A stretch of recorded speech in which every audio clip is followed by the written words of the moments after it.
Se llama la obra Judas arrepentido devolviendo las 30 piezas de plata, 1629.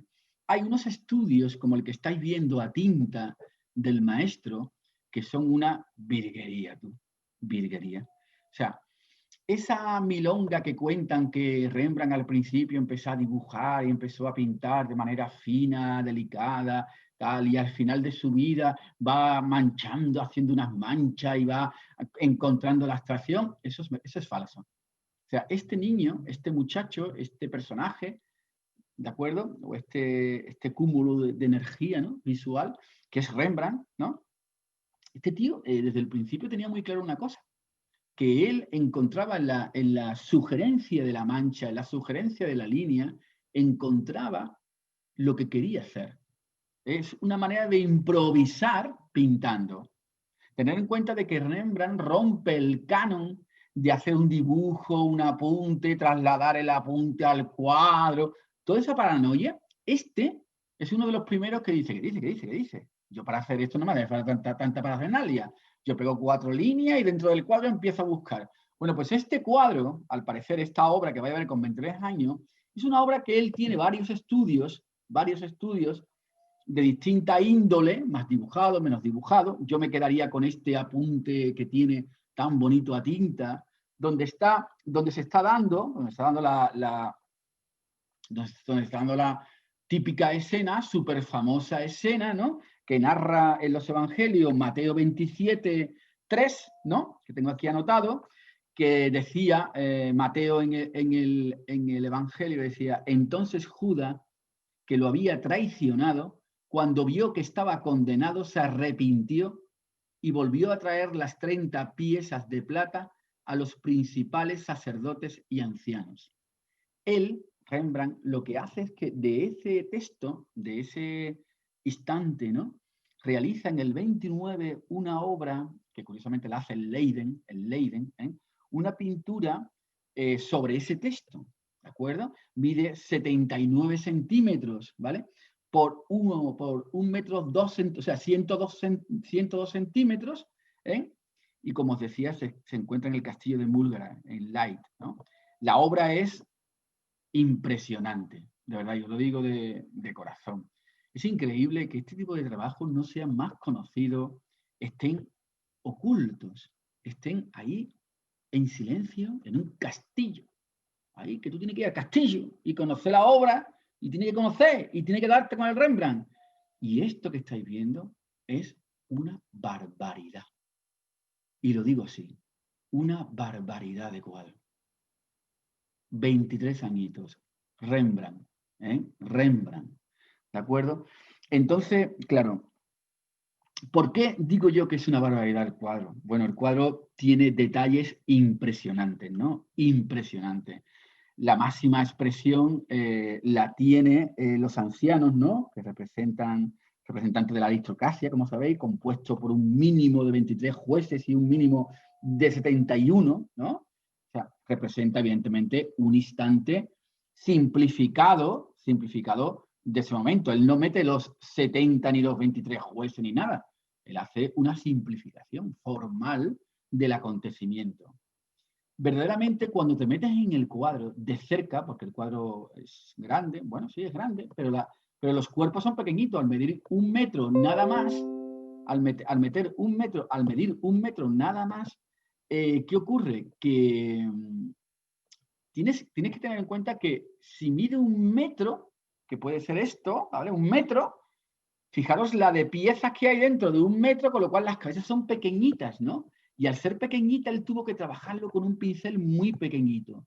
Fijaros con la certeza, con la definición que pinta a los ancianos, que representan la aristocracia, a los jueces, la sorpresa de los jueces ante el acontecimiento que Judas Iscariote está devolviendo con toda su pena y rabia las monedas que le dieron. Fijaros el rostro de Judas, las manos implorando, ¿no?, que no quiere las monedas, el propio sacerdote que está aquí, posiblemente el de verde sea Caifás, Jonás, rechaza con la mano al propio apóstol. Y fijaros las monedas como están retratadas en esa penumbra mágica, interesantísimo. Fijaros el propio decoro en plata de los bajos de uno de los sacerdotes, los zapatos, los castellanos antiguos, eso que se llevaban, ¿te acuerdas? Fíjate, la parte de la izquierda por abajo, fijaros, os lo estoy poniendo muy de cerquita, ¿vale? Para que veáis los detalles de la penumbra. Fijaros cómo cambia de momento, rompe con el blanco, el contraste, el alto contraste que sostiene siempre Rembrandt, ese claro oscuro tan intenso. Fijaros el libro, la Biblia abierta. Fijaros ese que está ahí justamente, cómo observa las propias perlas que sostienen el trapo en la propia pared, cómo vibran, o puntilla, o clavos, ¿no? Que aguantan. Fijaros la psicología que con 23 años ya capta el maestro de los distintos personajes. Aquí a este colega se le va a salir el ojo para afuera. El que está detrás y los que están detrás están como diciendo, Dios mío, ¿qué está haciendo este hombre? Ahora te va a arrepentir, ahora que se han llevado al nazareno por ahí. Fíjate, la parte de arriba, la parte alta, el contraste que tiene con esa intensidad de luz. Tenéis que entornar un poquito los ojos para ver realmente el efecto de claroscuro y toda la riqueza que Rembrandt es capaz de ir colocando en el fondo.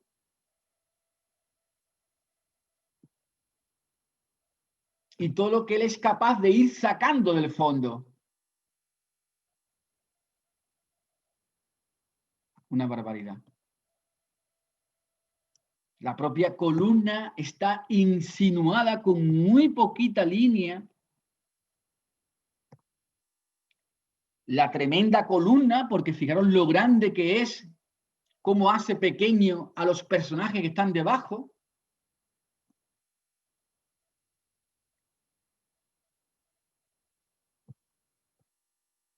Y la mano.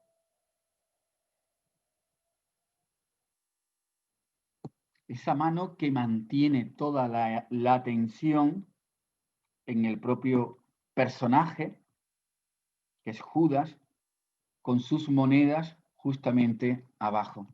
En la parte de la derecha hay toda una historia narrada atrás que apenas se ve, pero está. Fijaros,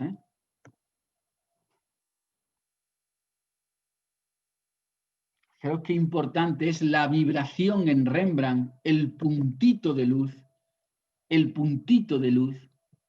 ese puntito maravilloso de luz que hace continuamente él, que le mete al óleo, le mete más blanco de plomo y vibra más. Al vibrar más, consigue que tú te fijes hasta en la lejanía y en la sombra, te fijes en ese puntito de vibración blanca que hay ahí. Y rápidamente tú profundizas, te metes en esa especie de pasillo, de puerta, de escalera que va subiendo hacia arriba. Es una obra completa, una obra importantísima para comprender el claroscuro, para comprender la trascendencia que tenía para Rembrandt construir desde la sombra el detalle, la pincelada. Podemos intuir que con 23 años él trabajaba con pinceles muy finos y duros para poder hacer este tipo de trabajos, porque si el pincel es fino y blando, la pintura no se queda como tú quieres. Tiene que ser duro, como una especie de... El pincel tiene que tener un cuerpo bastante duro para que se quede anclado donde tú quieres. El detalle.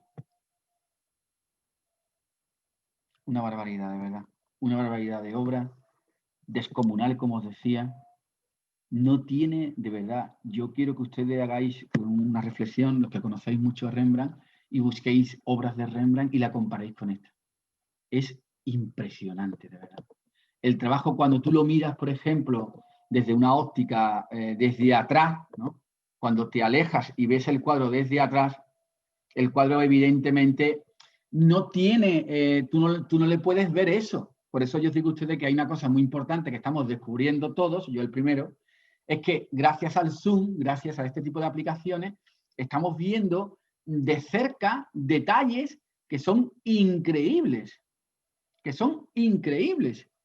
Porque tú para acercarte a un museo y ver lo que estamos viendo, primeramente lo tienes que conocer o lo tienes que saber. Y después irte con tu pedazo de lupa, acercarte ahí y que no te venga el iluminado, como me pasó a mí en el Prado, que te venga el conserje y te diga, mire usted, es que la lupa puede quemar lienzo. ¿Cómo va a quemar lienzo, Juan? ¿Con qué luz va a quemar lienzo? No te acerques, no me acerco, hijo, pero ¿cómo va a quemar lienzo? Que está ahí arriba. Son luces frías ahí, ¿eh? ¿Entiendes? Entonces, es algo que estamos descubriendo todos, ¿no? Que es que tenemos que ser conscientes de que de la manera que estamos viendo aquí las cosas, nos sirve para cuando vayamos al cuadro, sepamos que eso está ahí y te acerque a buscarlo y te acerque a verlo y te ponga las gafitas y si puede la lupa. Porque es que es no verlo es una pena. No verlo no es ver el cuadro. Es una pena, como os digo. Y es esta obra, concretamente esta obra, es impresionante. Dicen, hay un tal experto, un tal escritor, un tal crítico, ¿no? Importante que dice Konstantin Huygens, ¿no? Huygens dice que posiblemente Rembrandt ha sido el autor, el creador que mejor ha representado el sentimiento de rabia, de decepción, de frustración, de odio, de todo, de Judas Iscariote al devolver las monedas. No hay artista en la historia antigua, clásica, que lo haya mejor hecho que él. Eso dicen también del cuadro, ¿no? Es un cuadro, como os digo, realizado con unos pinceles súper finos, obviamente, como os digo, pinceles muy finos, y yo apostaría incluso que Rembrandt utilizaba agujas, porque la aguja o el palito, sí, una aguja, un trozo de hierro muy fino, con el óleo puedes meter con mucho cuidadito esos puntitos, porque tener en cuenta que lo que estamos viendo es, imaginaros, si el cuadro mide un metro de ancho, ¿cómo de grande creen ustedes que va a ser los pequeños detalles que yo os he estado enseñando en el cuadro? Imaginaros, si el cuadro es un metro no es mucho, ¿eh? Un metro, si las figuras son así, imaginaros lo pequeñito que puede ser el detallito que hemos visto. La vibración del personaje este que encontramos aquí al fondo, que os hice ver antes, son reflexiones que hay que tener, que hay que hacer cuando estamos pensando en la plástica de un cuadro, ¿vale? Imaginaros, y cuando está pintando igual, imaginaros cómo de pequeñito debe de ser y de vibrante, el puntito que os hice ver hace cuestión de unos minutos antes, para que tú delante del cuadro te llame la atención. Porque en la pintura no se trata de poner el puntito. Oh, mira, ya he puesto el puntito, ya, pues ya está. Si tú no lo ves, que llevo las gafas. No. Tú tienes que ponerlo de tal manera que tú cuando te alejas, se ve, se aprecia y se consigue que la mirada vaya hacia el fondo. Con lo cual tiene que estar puesto de una manera muy inteligente y muy sabia. Y que el pegotito vibre. Con lo cual, esa dificultad hay que entenderla, hay que asumirla. No se trata de decir ya lo he puesto y punto, ¿no? Si tú te retiras un metro y no lo ves, no está. Tiene que estar. No se trata de lo que tú has puesto, se trata de lo que hay delante. Yo muchas veces te pones a pintar y no sucede eso. Tiene que estar. Entonces, imaginaros lo pequeñito que son los detalles que estamos apreciando. evidentemente el cuadro presenta una composición bastante también moderna, bastante, oye, bastante interesante, porque es una composición que es casi una diagonal. Vamos, prácticamente la escena más importante se establece en esa diagonal, teniendo muy en cuenta Rembrandt que toda la trascendencia de la visualización, de visualizar, tiene que estar en el claro oscuro que mete justamente ahí abajo para que veamos las monedas. Quiere decir que lo más importante, la trascendencia de la obra, por mucho que se le vaya la olla a este señor, lo más importante tiene que acontecer ahí abajo. Ahí abajo están las monedas. Por eso él ejecuta esa claridad, ese claro oscuro tan guapo,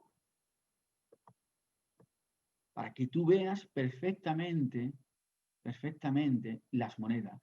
Las monedas en sí mismas son un estudio, un bodegón impresionante. Eso es otra cosa que a mí me llamó la atención y yo quería enseñarlo. Las monedas están hechas con un realce increíble. Porque incluso hay algunas que están hasta dobladas. Joaquín, doblada.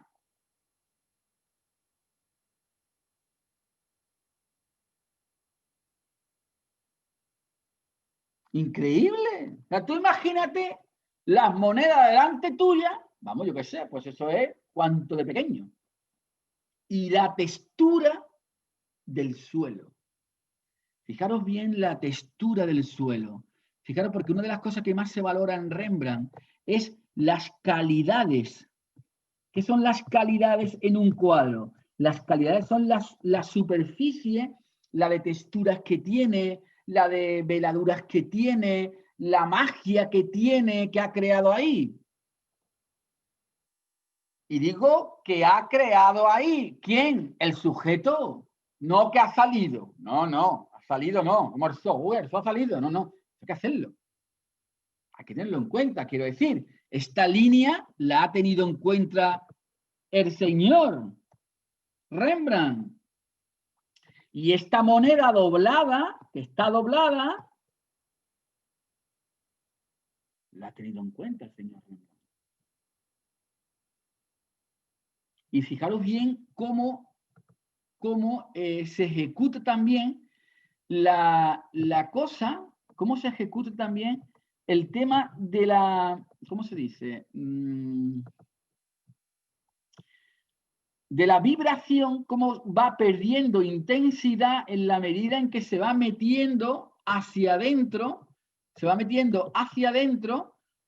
la monedita, se va perdiendo. Fijaros también qué cosa, ¿no? Porque va perdiendo intensidad en la medida en que se va metiendo en el claro oscuro ahí dentro. O sea, están proyectadas en un espacio.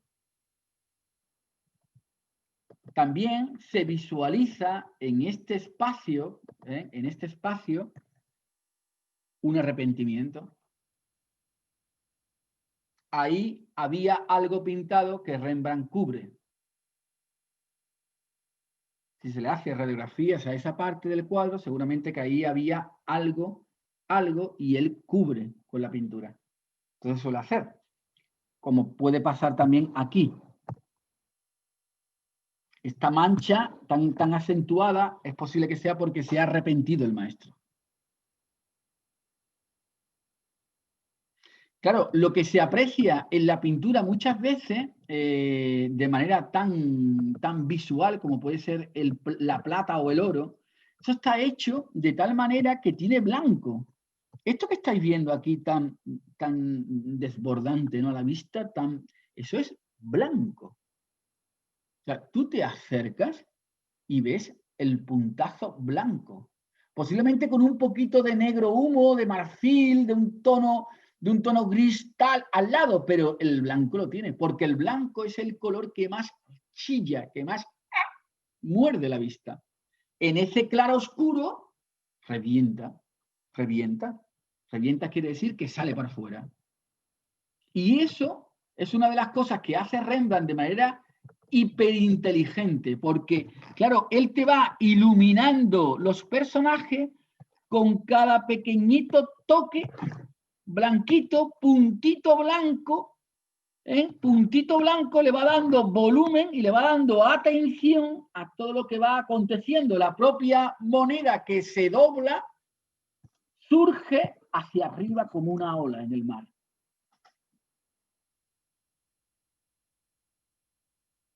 Si a eso le sumamos que dentro de la sombra hay luces, porque una de las cosas que yo he dicho muchas veces, ¿cuándo acontece la luz? Cuando en la sombra hay resquicios de luz. Hay que encontrar los resquicios que habitan en la sombra de un cuerpo, de un espacio. Si tú entiendes eso, esa sombra y esa luz, y la realizas, se da la luz.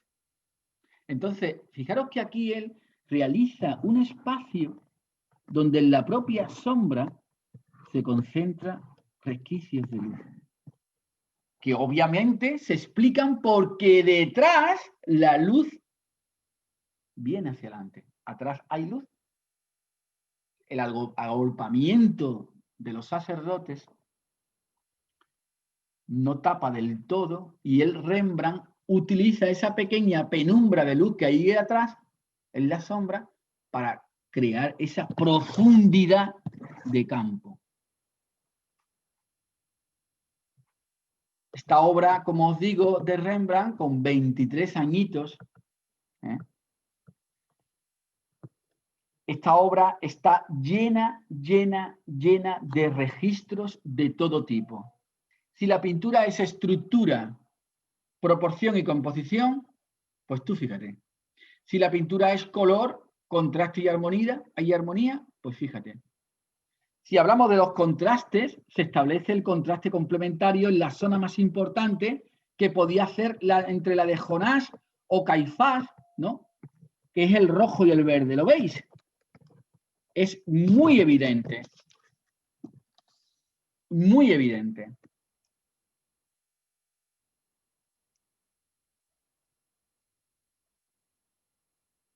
Hay rostros preciosos, preciosos de verdad, preciosos. Hay rostros que a mí me hubiera encantado en su momento hacerle un apunte, hacerle un estudio a este retrato de este señor anciano, de este anciano.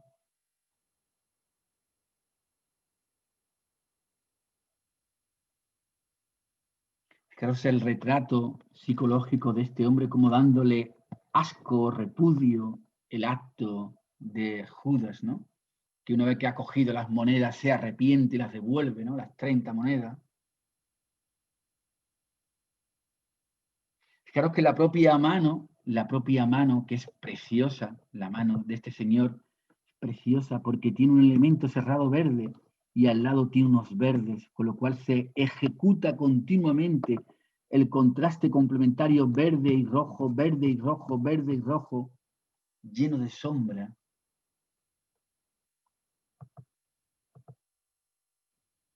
El movimiento de las manos, el contraste de las manos, luz y sombra, el movimiento de los rostros, de los cuerpos, todo eso retrata la teatralidad del barroco, de ese siglo de oro, de ese siglo XVII. Esa teatralidad de la que se habla del barroco es esto. Rembrandt hace un acontecimiento que parece un fotograma de una película y utiliza todos los medios. Los contrastes, la luz, los detalles, las manos, la cara, el barrido, el gesto, la textura, todo. Y así como hizo Velázquez Los Borrachos, con el personaje que está a la izquierda nuestra, a contraluz, él hace aquí lo mismo.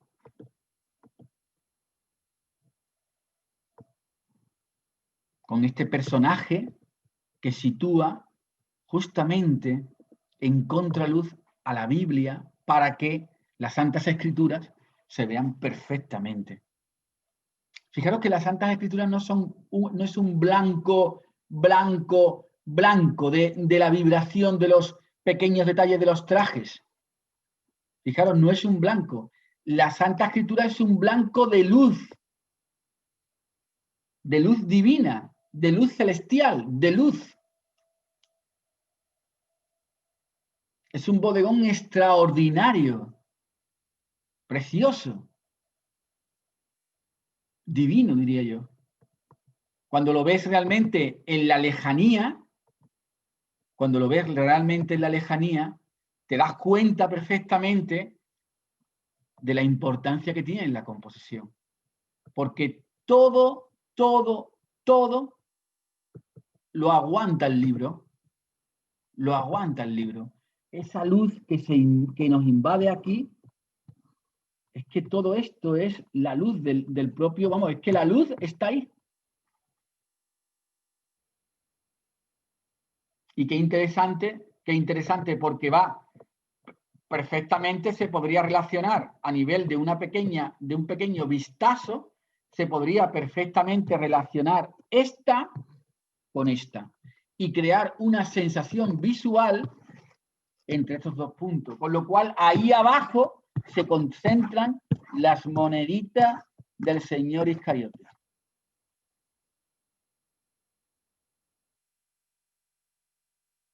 Esa mano, como comento muchas veces, esa mano de él, de uno de los ancianos, apartando, como intentando evitar que se dé lo que se está dando, es que a Judas le está diciendo, yo no quiero vuestras monedas, quedaros con ellas, yo no quiero que maten al maestro.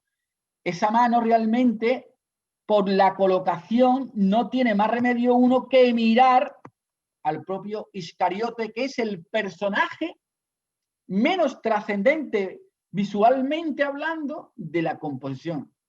El que menos dorado tiene, el que menos plateado tiene, el que menos tiene. Y entonces esta mano de uno que casi le da en la cabeza y el otro está haciendo que tú veas realmente al personaje que está ahí como pidiendo clemencia, pidiendo que no quiere las monedas, que no se quiere condenar. Es atractivo en el tema de la composición, sabéis que se analiza la composición y la proporción, que esa es la estructura de la obra, ¿no? Son los andamios, ¿no? del cuadro. Fijaros qué interesante es también comprobar la proporción que le da a este personaje, miradlo bien ahora, lo que voy a hacer, cómo le da la proporción a este personaje y le da a este personaje y al que está detrás.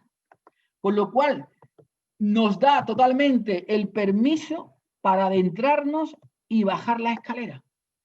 Y si quieres, te va para abajo. La proporción en Rembrandt es muy interesante porque con él, en muy corto espacio, os lo vuelvo a decir, es 1 metro, sí, 1 metro, pero leche, si tú le quitas la Santa Escritura, le quitas el espacio de arriba de la columna del espacio y demás, ¿tú con qué te quedas? Tú te quedas con 35 centímetros de ocupación, con lo cual las figuras pueden tener un cuerpo como el de mi mano. Más grande no, son pequeñas. Fijaros, el cuerpo de este señor, el volumen que ocupa él, cómo provoca realmente ese elemento ahí puesto, como bien lo hizo Velázquez, mi admirado Velázquez, hace realmente la sensación de esa perspectiva áurea donde el aire y todo se está dando ahí dentro. Otra vez, esa sensación de que todo está transcurriendo alrededor de un acontecimiento que en este caso no es que el dios Baco se haya presentado y reparta vino y tal a los borrachos, no, en este caso son las monedas del Iscariote el que están dándole sentido a toda la escena, con lo cual se coloca en el centro y el resto lo haces tú con la mirada en cada una de ellas.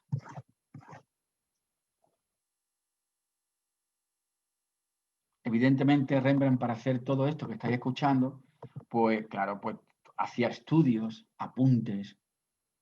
Verdaderamente Rembrandt era un currante del cuadro. Él era consciente de que todo esto lo tenía que encontrar después en el lienzo, pero antes lo tenía que estudiar y hacía apuntes, hacía no sé qué, hacía no sé cuánto, claro.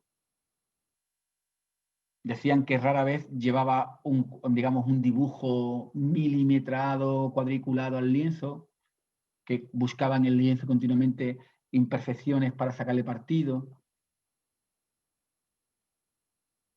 Y es una maravilla, tío. Es una maravilla. Porque mira, una de las cosas muy interesantes en la composición, cuando hagáis un cuadro donde tiene distintos personajes, tenéis que siempre intentar visualizar que las alturas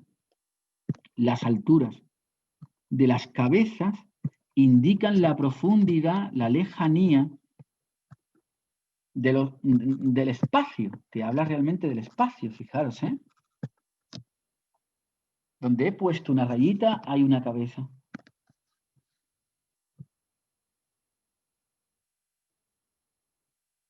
Y el hecho de que te mire a ti el sujeto, provoca mayor o menor atención en tu observación. Hasta este sujeto que está aquí, que viene el último ya a ver lo que está pasando, este también nos está mirando. Con lo cual se ejecuta una mirada 2, 3 y 4, que es el más potente. Es fantástico, de verdad. Yo no sé qué pensáis ustedes, no sé si os gusta o no os gusta, si os llama la atención o no os llama la atención, pero a mí me parece, de verdad, y lo digo así, de los trabajos con 23 años, Rembrandt, de los trabajos más atractivos del maestro. Y verás tú, otra cosa que yo me preguntaba, y me sigo preguntando, y me moriré preguntándome, ¿cómo razón este hombre podía concebir, cómo le podía salir también de la mancha, podía de la mancha conseguir esos gestos? Porque vale, de acuerdo que donde está pintando, está dibujando, lo está realizando por, digámoslo así, porque lo sabe hacer, ¿vale? Pero es que donde él no lo está haciendo, está. ¿Cómo era capaz? Fijaros la cara del sujeto que está aquí, esta carita que está aquí, que es que sin hacerla, está. Y solo con haber contrastado estas manos, estas preciosas manos,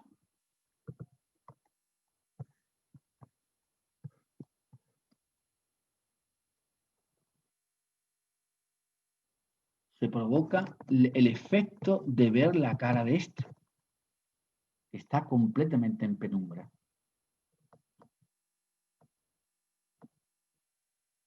Si entorna los ojos, el rostro de ese personaje no lo ves. No lo ves.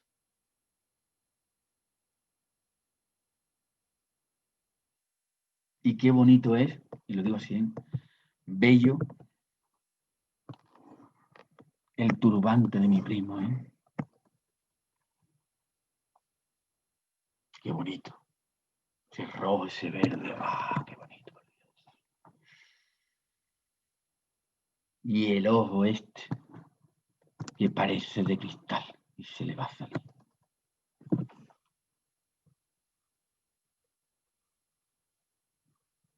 Increíble, ¿verdad? Yo este trabajo es uno de los trabajos, como os digo, más curioso de él, ¿eh? Más curioso de él. Más curioso de él, a todos los niveles, porque mira, incluso en el dibujo, o sea, digámoslo así, en el dibujo, el propio Rembrandt no se excede, no se excede. Cuando uno tiene un cuadro delante suya que tiene mucho dibujo, se puede exceder. Es como si tú un cuadro lo tienes que manchar, pues te puedes pasar de manchas. Es fácil pasarse, ¿no? Sin embargo, él deja líneas que yo la pregunta que me hago es, ¿lo hacía queriendo o no lo hacía queriendo? Mira, fijaros, en este personaje, en el personaje del ojo, él le mete ahí detrás o tenía y lo colocó ahí esa línea de del propio arco de la pared que te lleva al propio personaje. No sé si lo veis, espero que lo estéis viendo en una tele, en algo grande, ¿no? Pero esta línea que estáis viendo aquí, justamente, que es como si fuera de la pared, ¿no? Llega a dar en el propio personaje como más importante, que es el que te está mirando. Posiblemente es Caifás.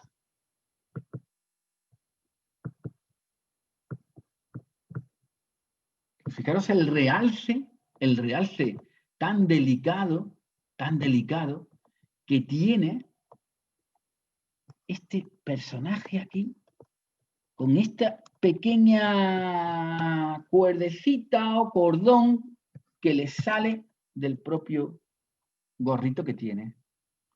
Ese pequeño detalle le sirve a Rembrandt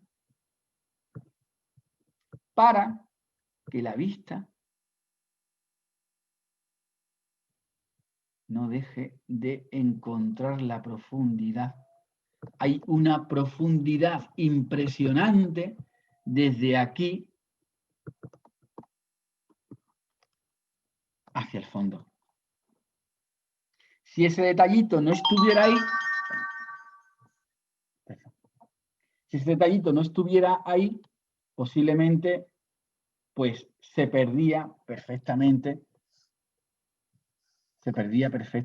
la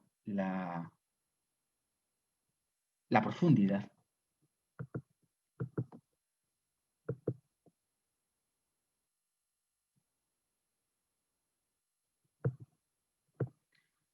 Verdaderamente el cuadro, lo más atractivo que tiene y lo más difícil, lo que más le pudo ocasionar de dificultad al propio artista, fue encontrar de alguna que otra manera,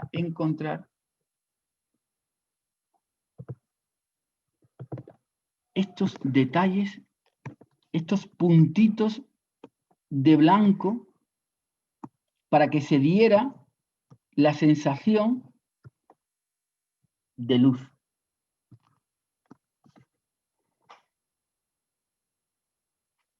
Posiblemente incluso más fácil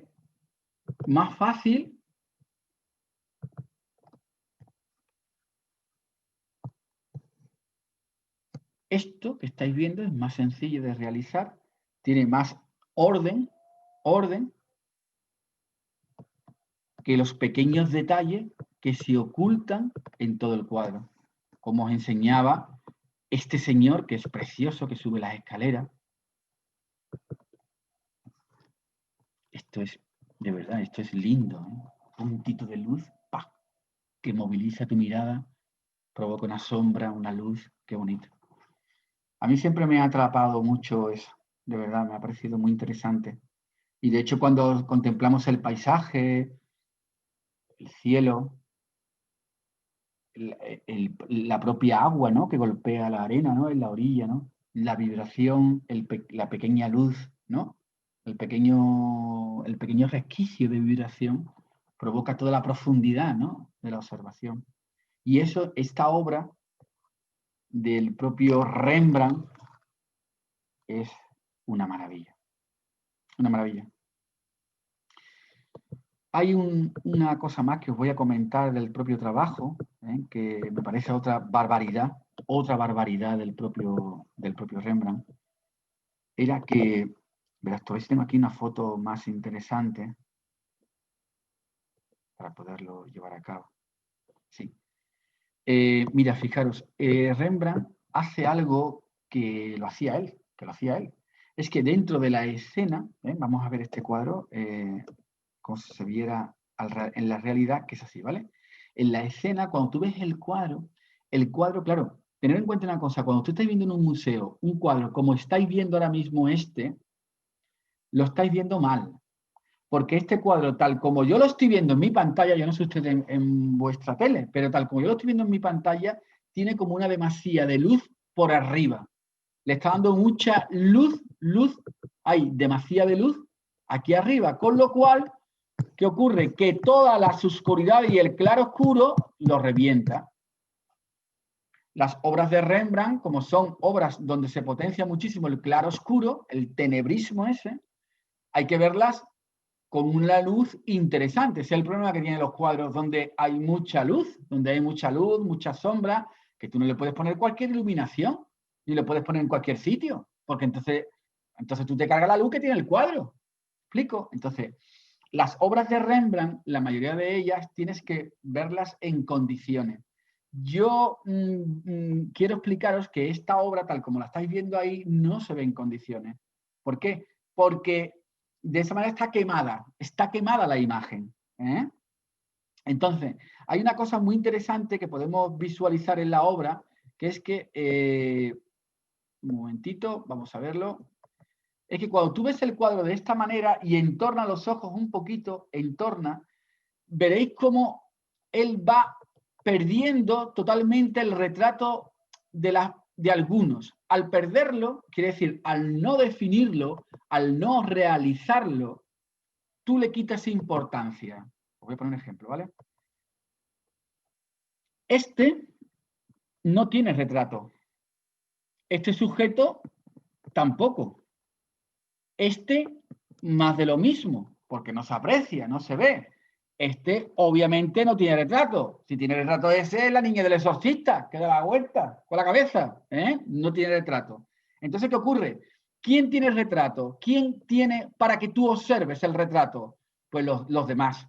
¿Cuáles son los demás? Claro, obviamente el propio Caifás, este señor también, obviamente este que es precioso, este, y por el mismo precio vamos a dárselo a Judas, que se le ve el perfil. ¿Esto qué es lo que provoca? Provoca que tú cuando estás mirando el retrato,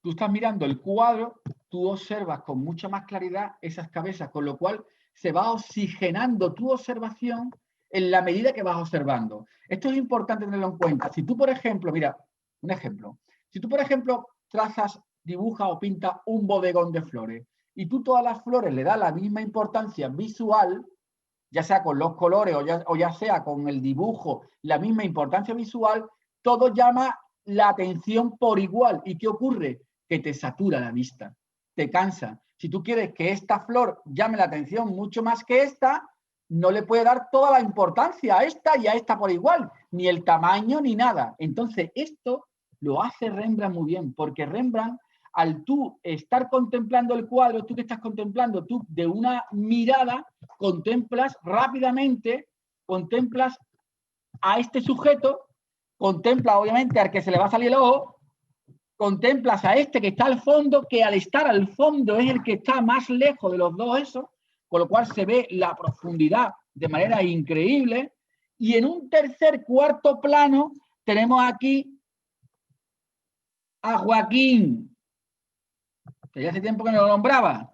Joaquín está aquí.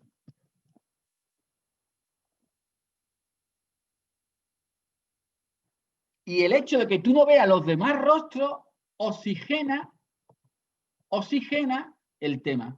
Si todos los rostros se ven claramente, tú vas a tender a mirar todos los rostros. Y si tú miras todos los rostros, pues entonces no vas a ver con atención, no te vas a parar con atención para verle el rostro aquí a este importante sacerdote de Sanedrín. Ni te vas a parar seguramente a verle el rostro a este anciano. Ni te vas a parar a verle el rostro a este escriba. No lo vas a hacer. Y eso pasa muchas veces. Por eso no hay que saturar de detalle ni de efectos el cuadro, porque si no tú cansas a la vista, la cansas, la saturas. El hemisferio izquierdo dice, esto es más de lo mismo, esto es más de lo mismo, esto es más de lo mismo. Tiene que haber un equilibrio y eso lo tiene el cuadro. Lo tiene el cuadro. Es una maravilla también en eso. En 1,2 m, por 79 centímetros de alto, que no es mucho, que no es mucho, es que no es mucho, 72 metros de alto, 79, no es mucho, concentra todo. Imaginaros qué interesante también es la altura que le ha dado al personaje que está aquí, la proporción que ha fabricado es que todo la altura, ¿eh? ¿Cómo de alto es el espacio? Y lo lejos que está. Cuando venga aquí, ya se han comprado con las 30 monedas un bocadillo de chorizo, hombre, te lo han comido. No está lejos, gacho. Cuando venga aquí, ya ha terminado. Claro. ¿Por qué lo hace así? Lo hace así para que tú realmente veas lo grande que es el espacio que él está representando. Una de las cosas que tiene Rembrandt, vamos, como os digo, yo qué sé, quién lo hizo mejor que él, es que de un cuadro pequeñito te daba la sensación de un espacio, de una espacialidad, de un misterio, de una luz. Y tú cuando eres consciente del tamaño del cuadro, dices, leche, pues yo pensaba que el cuadro medía más. No, el cuadro no mide más, el cuadro mide muy poco, pero el tipo le ha dado tal dimensión al cuadro que parece que el cuadro es... Y eso lo da la composición. Eso lo da realmente una de las cosas que más os explico, que más me gusta a mí, considerar cuando trabajo, cuando pinto, es que el hecho de él cubrir, es que esta sea la escena del cuadro, lo más importante esté aquí resumido, lo estoy intentando quitar con mi boli, ¿vale? Que lo más importante esté aquí resumido en el cuadro, es lo que hace que tú prácticamente veas tanta grandeza en el espacio. Porque todo se concentra ahí, no hay más. El resto es el atrezo de la obra.